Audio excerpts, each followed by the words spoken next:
সভাপতি জনাব জনারউদ্দিন মিন্টু, যুগ্ম সম্পাদক বেলাল উদ্দিন এবং উপজেলা যুবদলের সহ প্রচার সম্পাদক 3 আগস্টে যিনি কারাভোগ করে এসেছেন জনাব মোহাম্মদ হাসান সহ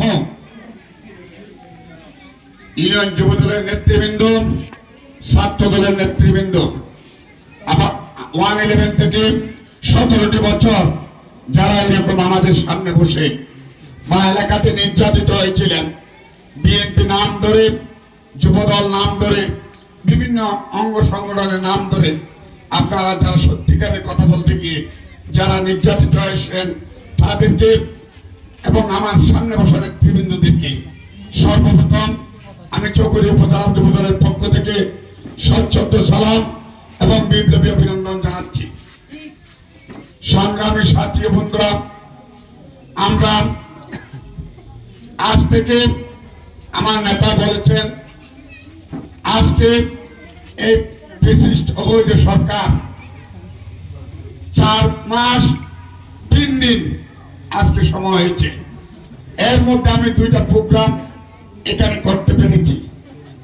এরকম মাইক দিয়ে বাজারের মধ্যে এই 2টা প্রোগ্রামে আমি এসেছি। তার মধ্যে আপনাদের কাছে আমরা যে জিনিসটি বলেছিলাম, আমরা বলেছিলাম 5 তারিখের 77-এর ইতিহাসের কথা, আমরা বলেছিলাম বিডিআর বিদ্রোহের কথা, আমরা বলেছিলাম ইন্ডিয়ান যে কারাগারে ফেলানির ইতিহাসের কথা, আমরা বলেছিলাম বিশ্বজিতের কথা, আমরা বলেছিলাম এদেশের ভোটাধিকারের কথা, আমরা বলেছিলাম এদেশের বৈষম্যহীন সমাজ গঠন করার কথা। এই কথাগুলি আমরা 17 বছর ধরে এই গণতান্ত্রিক অধিকার প্রতিষ্ঠার জন্য সংগ্রামের জন্য আমরা প্রতিদিন এসে প্রতিটি কর্মক্ষেত্রে গিয়ে আমরা বলেছিলাম আমার প্রিয় জনাব সালাউদ্দিন আহমদের একটি প্রভাবটি হচ্ছে প্রতিদিন সংগঠন, প্রতিদিন আন্দোলন, প্রতিদিন সংগঠন, প্রতিদিন উন্নয়ন। আমরা এখনো সংগঠনের কাজ করে যাচ্ছি। সেই সংগঠনের মধ্যে আমরা আজকে 17টি বছর যে নির্যাতিত নিপীড়িত মানুষ, আমরা মনে করি যে 5ই আগস্টের বৈষম্য বিরোধী ছাত্র জনতার আন্দোলনের যে ফসলের আগে এই বাংলাদেশে কত হাজার মায়ের সন্তানের বুক খালি করেছে, কত সন্তান মা হারা হয়েছে, কত মা সন্তান হারা হয়েছে, কত ছাত্র ভাইরা তাদের ভাই হারা হয়েছে। আমরা বলেছিলাম আপনাদের কথা, বইয়ের ছাত্র আপনাদের কথা, আমরা বলেছিলাম এদেশের গণতান্ত্রিক অধিকার আদায়ের জন্য করতে গিয়ে চকরিয়ায় সারা বাংলাদেশের ন্যায় চকরিয়াতেও 7টি লাশ তারা আমাদেরকে শহীদ উপহার দিয়েছিল। আমরা বলেছিলাম এই ডাকাত দিয়ে একটি ডাকাত দল গঠন করা যায়, একটা সংগঠন করা যায় না। আমরা বলেছিলাম এই ডাকাত পালিয়ে যাবে, তখন ডাকাতের সঙ্গরা পালাতে সুযোগ পাবে কিনা আমরা বলেছিলাম।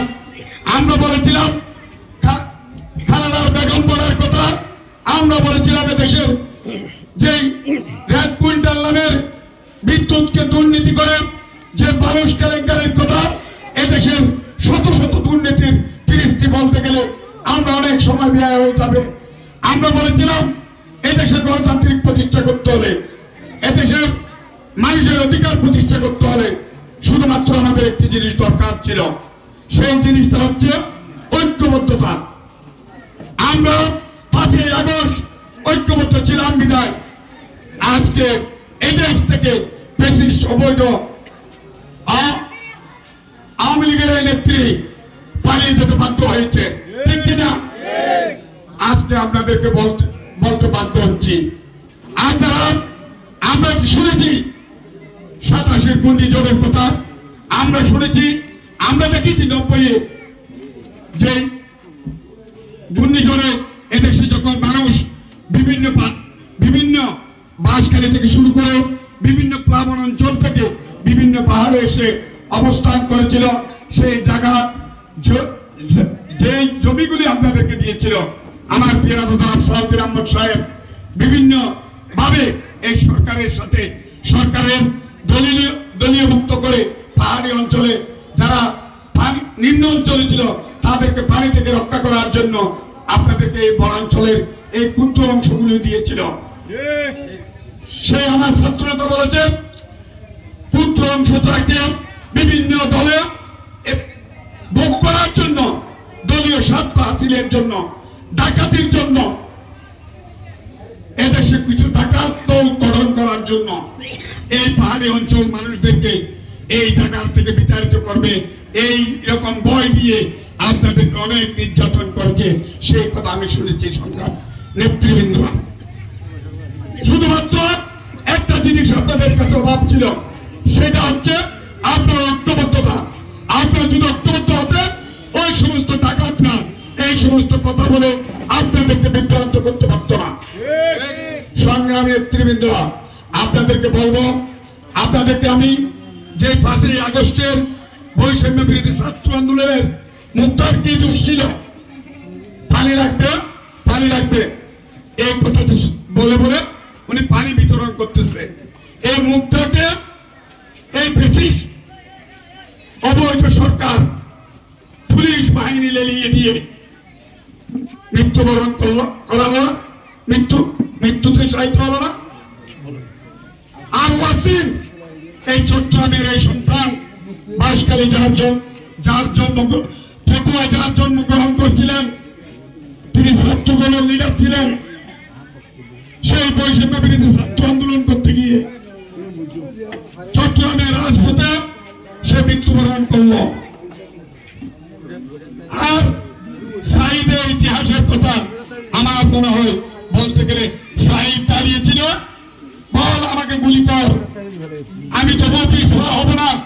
বৈষম্য বিরোধী ছাত্র আন্দোলন, বৈষম্য সমাজ, বৈষম্যহীন সমাজ থেকে আমাদেরকে বৈষম্য দেওয়ার জন্য, আমাদের গণতান্ত্রিক অধিকারের জন্য আজকে মুক্তা, ওয়াসিম, সাঈদের মতো মানুষ আজকে মৃত্যুবরণ করে এদেশে অসংখ্য অনেকে মৃত্যুবরণ করেছেন। আপনাদের ওদিকে স্মরণ রাখতে হবে। আমার যেন ওই ফ্যাসিস্ট অবৈধ সরকার যেন মাথা চালা দিয়ে না উঠতে পারে, তাদের আত্মা কষ্ট হবে না, অবশ্যই কষ্ট হবে। আমি বলেছিলাম আমাদের চকরিয়ায় 7টি লাশের কথা, তাদের দোষটি ছিল তারাও আমাদের মতো এই গণতান্ত্রিক অধিকার, আপনার ভোটাধিকার, আমার ভোটাধিকারের জন্য সে আন্দোলন করতে এসেছিল। যখন আমাদের কেন্দ্রীয়ভাবে নির্দেশনা আসলো আগামীকাল হরতাল, সেই হরতালে অংশগ্রহণ করতে হবে। আমার মতো যুবদলের দায়িত্বশীল সাংগঠনিক সম্পাদক বড় ভাই আব্দুল হালিম, উনি বানিয়াচলা স্টেশনে অবরোধের অবস্থান করতেছে। সেই সময় ঢাকাগামী কিছু গাড়ি সকালে ভোরে চলে আসার পরে যদি ব্যারিকেড দিল, তখন চকরিয়ার ওসি হিন্দু কি যেন নাম, এই ওসি রঞ্জিত দাস এবং রুহুল আমিন এসআই ওসমান সহ 2 জন ধরে নিয়ে গিয়ে তখন তাৎক্ষণিক ধরার পরে বেদম প্রহার করলো। তার পরবর্তীতে থানাতে এনে তাকে বেদম প্রহার করার পর যখন মৃত্যু সজ্জায় তখন মালুমগঞ্জ মেমোরিয়াল হাসপাতালে ভর্তি করলো। ভর্তি করার পর একদিন পর তার অবস্থা খুব খারাপ, পরবর্তীতে তিনি মৃত্যুবরণ করলো। কি জন্য করলো? তার পরিবারের কোন মামলার জন্য হলো? আপনার ভোটাধিকারের জন্য। আজকে 17টি বছর আপনি ভোট দিতে পারেন নাই। সেই 9 সালে যার বয়স 17 ছিল, এখন তার বয়স 34 হয় নাই। আওয়ামী লীগ বললে সে কিনা করবে না? 17 থেকে আর 17 34টা বয়সে তার ভোটাধিকার কি জিনিস সে প্রতিষ্ঠা করতে পারে নাই। কেমন স্বাধীন বাংলাদেশ পেয়েছিলাম এই অবৈধ ফ্যাসিস্ট বলতে স্বৈরাচার একসাথে সাথে আন্দোলনের সাথে আন্দোলন স্বৈরাচার বিরোধী আন্দোলন করতে 90 স্বৈরাচার বিরোধী আন্দোলন আমাদের ছাত্রতা এখন বিএনপির কেন্দ্রীয় নেতা হয়ে গেছে আমার ভাইরা যখন আন্দোলন শুরু করলো সব দল ঐক্যবদ্ধ হয়ে যখন আন্দোলন দাবিত হলো শহীদ নূর হোসেন দিবস এখন আমরা পালিত করি সেই শহীদ নূর হোসেন দিবসের পরবর্তীতে স্বৈরাচারের পতন হয় নাই কিন্তু অবৈধ সরকার ফ্যাসিস্ট সরকার চৌকরিয়ার মতো একটি সংসদীয় আসনে 99টি মামলা দিয়ে 7,000 মানুষকে কারাভোগ করতে হয়েছিল সংগ্রামী নেতৃবৃন্দরা 7টি লাশ 7টি পরিবারের আজকে কি অবস্থা তার পরিবারের আপনারা দেখলে বুঝতে পারবেন না।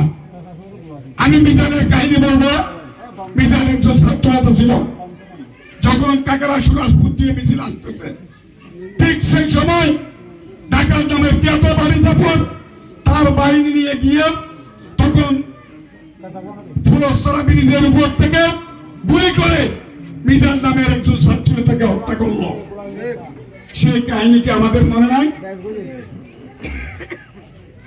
বাদশাহ যখন স্বেচ্ছাসেবক দলের দায়িত্ব পালন করতেছেন 146 ধারা চকরিয়ায় যখন দিল আমরা 146 ধারা ভঙ্গ করে যখন মিছিলরত অবস্থায় বিডিআর এবং ডাকাত বাহিনী সহ মিলে বাদশাহকে তাৎক্ষণিক গুলি করে আমার ওসমানে সহসভাপতি ওসমান ভাই ওনাকে হাসপাতালে নেওয়ার সাথে সাথে মৃত্যুবরণ করল। আর যাকে বিএনপির একজন সাপোর্টার ছিল মাত্র যখন আব্দুল হালিমের জন্য শেষ করে আমরা যখন গতিপথ দিয়ে যাচ্ছি তখন এই জাকেরকে গুলি করে ডাকাত দলরা চকরিয়ার মেইন টাউন বাসগাড়া রোডের মাথাতে তাকে মৃত্যুবরণ সাহিত্য করল। তার পরবর্তী যখন আমাদের সাথে যখন ডাকাত এবং পুলিশ বাহিনীর সাথে দস্তাদস্তি শুরু হলো একজন লোক সাতকানিয়া তার বাড়ি একটা টিনের দোকানে চাকরি করে কামাল উদ্দিন তার নাম গুলি করতে গিয়ে ওই কামাল উদ্দিনের পাশে গুলি লেগে সে মৃত্যুবরণ করলো। সংগ্রামী নেতৃবৃন্দরা এখন আমি 6টা লাশের ইতিহাস আরেকজন যিনি আছেন তিনি হচ্ছেন মঞ্জুর। আমরা যখন দলীয়ভাবে একটি পেস্টুন প্রতিটা ওয়ার্ডে গিয়ে আমরা বলেছি এই অবৈধ সরকারের অধীনে আমরা কোন নির্বাচনে যাব না সেটা আমরা লিফলেট আকারে প্রতিটা ওয়ার্ডে বা ইউনিয়নে বাজারে গিয়ে দিই নাই সেই রকম লিফলেট বিতরণ করে উনি বেতুয়াবাজার কাল দিয়ে চলে আসতেছেন। তখন ওই অবৈধ ডাকাত বাহিনীরা তাকে ঘা দিয়ে ছুরি দিয়ে কুপিয়ে লম্বা দা দিয়ে কুপিয়ে তাকে মৃত্যুর কোলে ফেলে দিয়ে সে মৃত্যুবরণ করলো। সংগ্রামী নেতৃবৃন্দরা আমি 6টা লাশের ইতিহাস বললাম। 7 নম্বর লাশের ইতিহাস আমি আপনাদেরকে তুলে ধরতে চাচ্ছি। সেটা হচ্ছে আমরা যখন দক্ষিণ এশিয়ার শ্রেষ্ঠ আলেম আল্লামা সাঈদী সাহেবের গাইবী জনাজা পড়ার জন্য আমরা যখন অংশগ্রহণ করার জন্য চকরিয়ায় গেলাম গাইবী জনাজা বিভিন্ন ধাপে ধাপে মানুষের উপস্থিতি দেখে জানাজা পড়া শুরু করে দিল। ওই ডাকাত এই জনাজার মানকে সহ্য করতে পারে নাই। আমি বলতাম এই ডাকাত সম্পর্কে আপনাদেরকে বলতাম আমি ইতিহাস আপনার মনে পড়ে কিনা দেখেন এই ডাকাত সাধারণ ডাকাত না এই ডাকাত চকরিয়া থানায় একটা নেম প্লেট ছিল। এই ডাকাতের একজন ডাকাতের নেম প্লেটের ছবি সহ অস্ত্র সহ সে অবৈধভাবে এমপি। এই অবৈধভাবে এমপির ইতিহাস বলতে গেলে সময় দরকার হবে। যখন আমরা জনতা শেষ করে চলে আসবো তখন গতিপথ মধ্যে গুলাগুলো শুরু করে দিল। সেই নিজে অস্ত্র নিয়ে ফোরকানুল ইসলাম নামের একজন নামাজি মানুষকে গুলি করে হত্যা করল। হত্যার পর আবার ওই বিএনপি এবং জামাত ইসলামের কিছু ভাইদেরকে দিয়ে মামলা ঢুকিয়ে দিল, হত্যা মামলা করলো। কয়টা? 2টা। সেই 2টা মামলায় এখন আমাকে ধরে নিয়ে গেল, 3 দিন গুম রাখলো। যখন 3 দিন গুম রাখার পর এই 24-এর ভোটের সময় যখন গুম করে ফেলল, আমার পিরাজ জনাব সালাউদ্দিন আহমদ সাহেব কেন্দ্রীয় রিজভিকে দিয়ে প্রেস ব্রিফিং করলো। আমার যুবদলের সাধারণ সম্পাদক, চকরিয়া উপজেলা যুবদলের সাধারণ সম্পাদক নিখোঁজ, 3 দিন ধরে নিখোঁজ। এখনো পর্যন্ত কোন বাহিনী নিয়ে গেছে সেই সন্ধান আমরা চাই। পরবর্তীতে যখন প্রত্যেক মিডিয়ায় চলে আসলো, জাতীয় দৈনিকে চলে আসলো, তখন আমাকে আত্মসমর্পণ করলো। 3 দিন পরে চকরিয়া তারায় মামলা দিল। কোনটি? ওই সাইদি সাহেবের, যে আমাদের বিরুদ্ধে মামলা করে, যে 2টা মামলায় আমাকে আসামি করে। আমি 18-20 দিন কারাদণ্ডের পর আবার রাজনীতির ময়দানে চলে আসলাম। আমরা বলেছিলাম এদেশের বাক্য উন্নয়নের জন্য, এদেশের ভোটাধিকারের জন্য, এদেশের মানুষের নিত্য প্রয়োজনীয় দ্রব্য নিম্ন স্তরে আনার জন্য, বৈষম্য সমাজ গঠনের জন্য একটি মাত্র আওয়াজ উঠতে হবে। সেই আওয়াজটি হচ্ছে আমাদের এই অবৈধ ব্রিটিশ সরকারকে আমরা বিচার্য করব। ইনশাআল্লাহ আল্লাহ শুনেছেন, আল্লাহ ছেলেদের ছাড়বে না, সবাই জানেন না। একটি কথা আমার স্মরণ ভুলে গেছিলাম। বিগত দিনে আমরা দেখেছি, আমরা ইতিহাসের পাতা তো শুনেছি, আমরাও দেখেছি আমাদের এলাকাতে হিন্দু বা অন্যান্য ধর্মাবলম্বী একটু কম ছিল, আপনাদের এদিকে একটু আছে শুনলাম। বিগত দিনে আমরা শুনেছি ওই আওয়ামী লীগের নেতা ওই হিন্দু কি যেন জায়গা, কি হিন্দুদের কি জায়গা যেন বলে, শ্মশান বলেন, আরেকটি কি সম্পত্তি যেন নিয়ে যায়। সব নেতার খেলা দখল করেছিল, অর্পিত সম্পত্তি। ও আওয়ামী লীগের লিডার এতখানি ভোগ করতেছে, ও আওয়ামী লীগ লিডার এতখানি ভোগ করতেছে। কোনোদিন তো শুনি নাই বিএনপি নেতারা ভোগ করতেছে। আমরা দেখেছি তাদের অনুষ্ঠান স্থলে আওয়ামী লীগের আমলেই, আওয়ামী লীগের যুবলীগ দিয়ে ওই তাদের অনুষ্ঠান বন্ধ করতে। এইবারে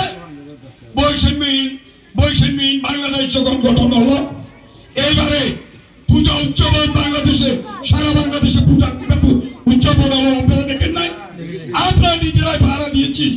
সারা বিশ্বের চাইতে বাংলাদেশে বিভিন্ন ধর্মাবলম্বী সহ হিন্দু ধর্মরা যারা যে পূজা উদযাপন করেছে, তারা আমাদেরকে দাওয়াত দিয়েছিল, আমরা গিয়েছি।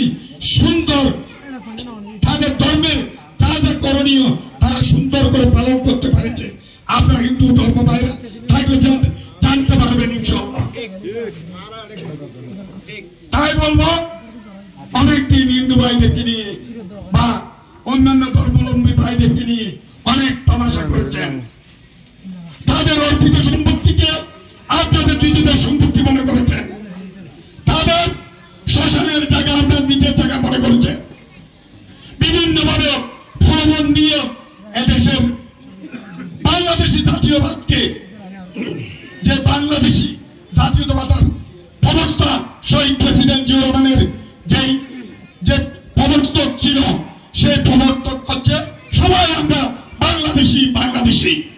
সেই বাংলাদেশিকে আপনার নস্যাৎ করার জন্য যেই প্ল্যান, যেই অবস্থা সৃষ্টি করেছিলেন, তারা এখন বুঝতেছে।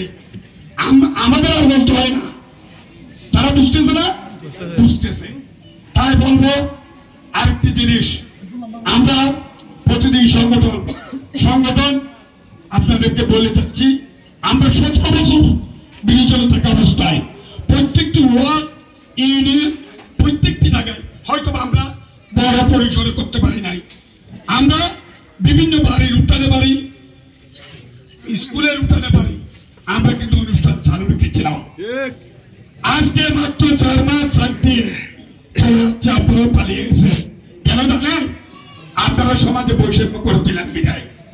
আমরা এদেশের মানুষকে নির্যাতিত করেছেন বিধায় আপনারা এদেশের মানুষের সাথে বর্তবাদী করেছেন বিভিন্ন উপায়ে, জায়গা জমিন বালু কাঠ এই দেশের মানুষের সাথে করেন না এমন কোনো কিছু নাই। বিচার বাণিজ্য থেকে শুরু করে এদেশের মানুষ আপনাদেরকে পায়ে পায়ে সবাইকে চিনে রেখেছে, সেই জন্য আপনার এলাকাতে আপনি অবস্থান করতে পারতেছেন না। আমরা যত বিরোধী দলে ছিলাম 17 বছর আমরা এই রাজনীতির সাথে সম্পৃক্ত, আগে তো ছিলাম বিরোধী দলে 17 বছর অবস্থান করতেছি, ওই আমরা তো এলাকা থেকে পালিয়ে যাইনি। আমাদেরকে তো অনেক মামলা দিয়েছেন, আমরা কারারূপ করেছি, ওই আমরা তো এলাকা থেকে বিতাড়িত হয় না। কারণ মানুষের ভালোবাসা, সেই জিনিসটা হচ্ছে মানুষের ভালোবাসা থাকতে হবে।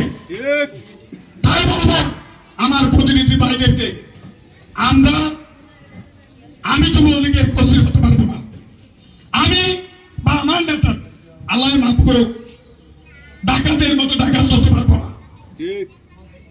আমার নেতা কর্মীরাও আমাদের মতো হতে হবে, মানুষের ভালোবাসা আদায় করতে হবে।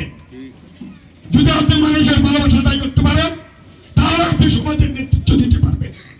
আজকে রাজনীতি করতেছেন কি জন্য? সমাজের নেতৃত্ব দেওয়ার জন্য।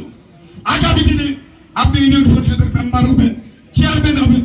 বিগত দিনের যে সমস্ত ডাকাত বাচ্চা ছেলেদেরকে দিয়ে এই দেশের শাসন করছিল, এই শাসন আমরা চাই না। আমরা চাই সমাজের ভালো মানুষ, সমাজের যারা এদেশের মানুষ, যারা যে মানুষ মানুষকে ভালোবাসে, যে মানুষ মানুষের নিজেই কান্না পায়, এই মানুষের ভালোবাসা নিয়ে বাঁচতে চাই। আমরা যেভাবে বাঁচতে চাই আমার নেতা কর্মীদেরকে বলবো আমি সেভাবে আপনারা জীবন গঠন করুন।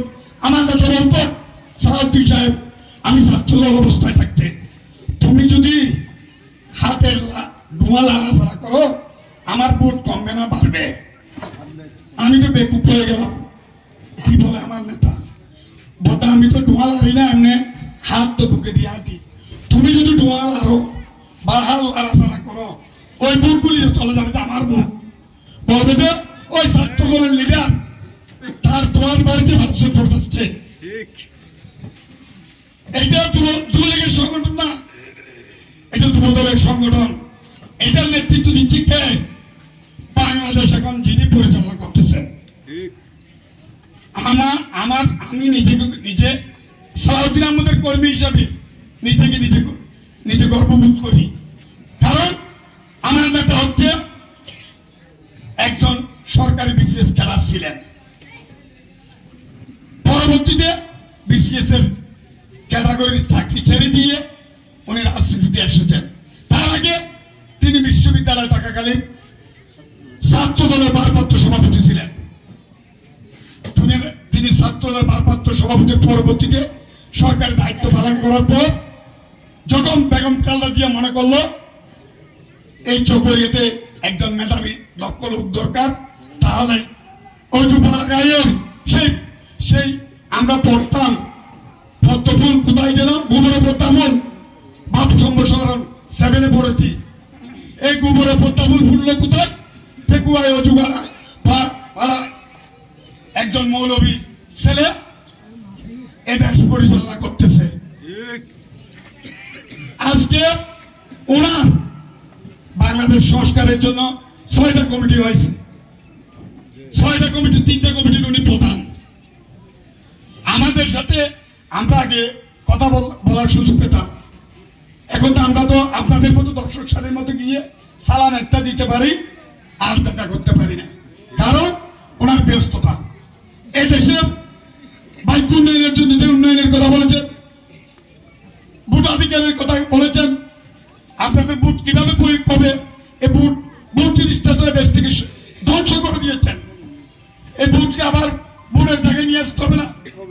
এদেশের মানুষের যে সমস্ত বৈষম্য বাংলাদেশ গড়ার জন্য এদেশে সম্পূর্ণ কাজ ওনার হাত দিয়ে করতে হচ্ছে বিধায় আমরা চকরিয়া তো আর দেখতে পাচ্ছি না। তাই বলবো আমার নেতার, এইরকম একজন নেতার কর্মী হিসাবে আমি নিজেকে গর্ববোধ করি। আমি মনে করি আমার নেতা আগামী কাউন্সিলে, বিএনপি কেন্দ্রীয় কাউন্সিলে মহাসচিব রাষ্ট্রপতি হবেন দেশে।